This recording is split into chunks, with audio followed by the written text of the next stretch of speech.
High, আবারও চলে এসেছি একটা নতুন ভিডিও নিয়ে। ঘরটা দেখে নিশ্চয়ই চিনতে পারছো না? অবশ্যই না চেনারই কথা। আজকে চলে গিয়েছিলাম একটা ছোট্ট গেট টুগেদারে, যেখানে হচ্ছিল শ্রেয়ার আইবুড়ো ভাত আর আমাদের খালি খালি পেট পুজো।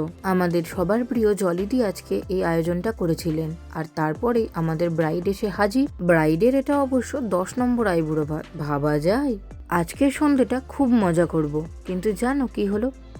এই মহিলা দুজন আগেই গসিপ করতে শুরু করেছে। আমি কিন্তু মিল্ক কেকের ভাগ কাউকে দেব না। আর এই যে মেন কোর্সের আয়োজন দেখে চক্ষু তো ছানা বড়া। এতগুলো মিষ্টি, বাবারে বাবা, তার সাথে আবার ফ্রুট কাস্টার্ড, মিষ্টি দই, চাটনি, পাটিয়ালা চিকেন, পোলাও, ভাত, 5 রকম ভাজা, শাক, মাছের মাথা দিয়ে দারুণ একটা তরকারি।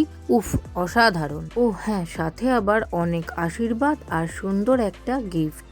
আগামী জীবন অনেক সুখের হোক এই কামনাই করি।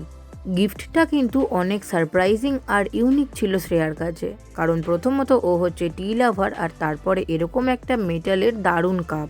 ওর এক্সপ্রেশন দেখেই বুঝতে পারছো, খুশিতে একেবারে গদগদ।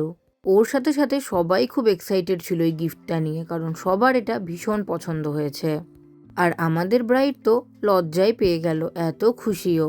যাই হোক, এবার আমাদের খাওয়ার পালা। অনেকক্ষণ থেকেই এই ফ্রুট কাস্টার্ডটার ওপরে চোখ পড়েছিল, তাই লোভ সামলাতে না পেরে ফার্স্টেই কিন্তু একটুখানি খেয়ে নিলাম। আর তারপরেই শুরু হলো মেন কোর্স, শাক ভাজা এবং ভাত। তারপরে চলে এলো একটা দারুণ স্বাদের তরকারি, আমি জানি না এটার মধ্যে কি কি দেওয়া ছিল। তারপর আমার ফেভারিট পোলাও আর পাটিয়ালা চিকেন।